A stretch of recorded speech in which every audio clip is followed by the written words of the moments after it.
Normally researchers जब research work करते हैं तो उन्हें समझ में नहीं आता कि रिसर्च पेपर क्या होता है, कैसे लिखा जाता है। आज उसी को हम समझेंगे। चलिए स्टार्ट करते हैं। What is a research paper? Research paper क्या है? रिसर्च पेपर एक स्ट्रक्चर्ड एकेडमिक डॉक्यूमेंट होता है जिसमें क्या होता है कि रिसर्चर किसी स्पेसिफिक रिसर्च प्रॉब्लम या रिसर्च क्वेश्चन का सिस्टमैटिक इन्वेस्टिगेशन करता है। जब रिसर्चर पीएचडी वर्क करते हुए या फैकल्टी मेंबर जो कि कॉलेज या यूनिवर्सिटी लेवल पर टीचिंग या रिसर्च वर्क कर रहे हैं, अपने रिसर्च वर्क को अपनी कम्युनिटी में, मतलब कि अपने सब्जेक्ट एरिया, अपने वर्क को प्रेजेंट करने के लिए वो रिसर्च पेपर लिखते हैं। ठीक है। और इसमें relevant literature review, research methodology, data collection, data analysis, finding, discussion और प्रॉपर साइटेशन और रेफरेंस के द्वारा शोध के निष्कर्ष निकाले जाते हैं। मतलब कि जो भी रिसर्च वर्क कोई रिसर्चर कर रहा है उसको अपने सब्जेक्ट एरिया की कम्युनिटी के सामने प्रेजेंट करने का सबसे अच्छा तरीका होता है उस रिसर्च वर्क का रिसर्च पेपर राइट किया जाए।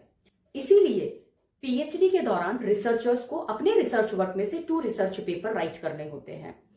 इस रिसर्च पेपर को कैसे लिखा जाता है उसको समझने से पहले हम एक रिसर्च पेपर डिजाइन को समझते हैं। रिसर्च पेपर डिजाइन में उसके कंपोनेंट होते हैं। यहाँ पे मैंने 7 कंपोनेंट शो किए हुए हैं। इन्हीं में आपको पूरा रिसर्च पेपर राइट करना होता है। फर्स्ट होता है title page, second abstract, third introduction, fourth है मैथड्स, रिजल्ट्स, सिक्स्थ है डिस्कशन एंड सेवंथ है references.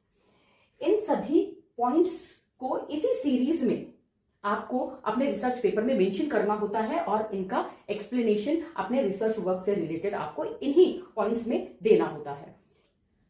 How to write a research paper? Research paper को कैसे राइट किया जाता है? वही कंपोनेंट जो लास्ट पीपीटी में मैंने आपको शो किए थे उन्हीं की डिटेल यहां पे शो की जा रही है। फर्स्ट है टाइटल पेज। रिसर्चर जिस टॉपिक पर रिसर्च वर्क करता है उसका एक टाइटल पेज बनता है जिसमें उसे ये इंफॉर्मेशन देनी होती है। रिसर्च टाइटल जिस पर कि वो वर्क कर रहा है, देन ऑथर नेम, रिसर्चर का नेम आएगा, रिसर्चर जिस इंस्टीट्यूशन में वर्क कर रहा है या जहां से वो पीएचडी कर रहा है उस इंस्टीट्यूशन का एफिलिएशन आएगा, इंस्टीट्यूशन का नेम आएगा। नेक्स्ट डिपार्टमेंट का नेम आएगा, वो जिस डिपार्टमेंट का है उसका नेम आएगा। पीएचडी स्कॉलर्स हैं तो उनका सुपरवाइजर का नेम देना कंपलसरी होता है रिसर्च पेपर में, तो सुपरवाइजर का नेम आएगा। और यदि कोई फैकल्टी मेंबर रिसर्च पेपर दे रहा है तो यहां पर सुपरवाइजर का नेम देना जरूरी नहीं है, लेकिन कोई को ऑथर है तो उनका नेम दिया जा सकता है। पीएचडी के केस में सुपरवाइजर का नेम, उस सुपरवाइजर का इंस्टीट्यूशनल एफिलिएशन लिखा जाएगा, then department name of the supervisor भी यहां पे मेंशन किया जाएगा। तो टाइटल पेज के अंदर ये इंफॉर्मेशन देनी कंपलसरी है। Next abstract. एब्स्ट्रैक्ट क्या होता है? हिंदी में इसे शोध सार कहा जाता है। जो पूरे रिसर्च पेपर का एक कंपाइल समरी होती है उसे हम एब्स्ट्रैक्ट कहते हैं। रिसर्चर हिंदी मीडियम में रिसर्च पेपर को लिख रहा है तो हेडिंग आएगी एब्स्ट्रैक्ट की शोध सार। ठीक है। और इंग्लिश में एब्स्ट्रैक्ट लिखा जाएगा। एब्स्ट्रैक्ट में क्या लिखा जाएगा? Background of the study. Short में लिखा जाएगा 150 to 250 वर्ड्स में आपको एब्स्ट्रैक्ट लिखना होता है। ये कब आएगा? टाइटल लिखने के बाद में सबसे पहले एब्स्ट्रैक्ट देना होता है। तो बैकग्राउंड ऑफ द स्टडी आएगा इसमें, objective of the research short में लिखा जाएगा, then the methodology, sample, major findings, conclusion and keywords. इनको आपको एब्स्ट्रैक्ट में देना पड़ता है। Next introduction. तो टॉपिक पे उसने रिसर्च की है तो रिसर्च पेपर में उसका बैकग्राउंड देना होगा, कॉन्टेक्स्ट ऑफ द प्रॉब्लम देना होगा, need and significance of the study, review of related literature, research gap, problem statement, research objective, research question और हाइपोथेसिस। यदि उसने अपने रिसर्च में यूज किया है तो हाइपोथेसिस भी देनी होती है। तो ये सारी चीजें जो है इंट्रोडक्शन सेक्शन में आपको राइट अप करना होता है। नेक्स्ट मैथड्स या मेथोडोलॉजी जिसे कहते हैं, इस सेक्शन में रिसर्चर को research design, population of the research, sample technique, research tool, data collection procedure and statistical technique को मेंशन करना होता है मेथोडोलॉजी सेक्शन में। नेक्स्ट रिजल्ट्स के अंदर उसको data analysis and the statistical findings जो है उसने जो भी निकाली है उन मैथड्स के थ्रू उन रिजल्ट्स को शो करना होता है। रिजल्ट्स शो करने में टेबल्स, ग्राफ आप शो कर सकते हैं और उसका इंटरप्रिटेशन एंड कंक्लूजन भी आपको देना होता है। नेक्स्ट है डिस्कशन सेक्शन में पॉसिबल एक्सप्लेनेशंस देनी होती है, इंटरप्रिटेशन ऑफ द फाइंडिंग्स देनी होती है, comparison with the previous studies, यदि उसी से रिलेटेड कोई प्रीवियस स्टडी हुई है तो उसका कंपैरिजन शो करना होता है, इम्प्लीकेशंस एंड लिमिटेशंस को हम डिस्कशन सेक्शन में मेंशन करते हैं। नेक्स्ट होता है रेफरेंसेस, जो आपका सब्जेक्ट है उसके अकॉर्डिंग कौन सा रेफरेंसिंग स्टाइल यूज करना है, उस स्टाइल को यूज करते हुए आपको reference list properly research paper के लास्ट में लगानी होती है। रेफरेंस आपको समझना है या साइटेशन को समझना है, रेफरेंसेस के कौन से स्टाइल हैं और उन्हें कैसे लिखा जाता है, तो आप इस वीडियो को जाके देख सकते हैं। अब बात करते हैं जर्नली रिसर्च पेपर कितने वर्ड्स में लिखा जाता है। एक स्टैंडर्ड रिसर्च पेपर में 4000 to 7000 वर्ड्स लिखे जाते हैं और ईच सेक्शन में कितने वर्ड्स होने चाहिए उन्हें हम अब देख लेते हैं। जैसे कि टाइटल पेज 10 to 20 वर्ड्स का होता है, एब्स्ट्रैक्ट में 200 to 300 वर्ड्स होने चाहिए, की वर्ड्स 5 to 8 होने चाहिए, इंट्रोडक्शन में 700 to 1200 वर्ड्स होने चाहिए, लिटरेचर रिव्यू यदि आप देते हैं तो 600 to 1000 वर्ड्स का होना चाहिए, methodology 800 to 1200, results 600 to 1000 words का, डिस्कशन 700 to 1200 वर्ड्स का, कंक्लूजन 200 to 400 वर्ड्स का और रेफरेंसेस 20 से 50 तक आप दे सकते हैं। लेकिन आपको यहाँ पे ध्यान रखना है कि रिसर्च पेपर लिखने से पहले जो भी रिलेटेड जर्नल है उसकी वर्ड लिमिट और फॉर्मेटिंग इंस्ट्रक्शन जरूर देख लें। Now I am showing a research paper जो कि एक पब्लिश्ड पेपर है, Asian Pacific journal of research में पब्लिश है। अब इसे रिसर्चर ने कैसे लिखा होगा तो देख लीजिए कि सबसे पहले इन्होंने भी क्या किया है, अपना टाइटल दिया है।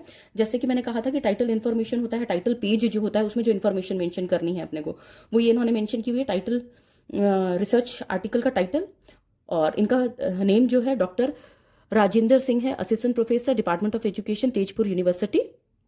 ठीक है, ये इनका डिटेल आ गया, इनकी खुद की डिटेल आ गई। उसके बाद में सबसे पहले एब्स्ट्रैक्ट लिखते हैं जो कि 150 to 250 वर्ड्स का होता है, तो इन्होंने यहाँ पे एब्स्ट्रैक्ट लिखा हुआ है। अब आगे देखते हैं हम।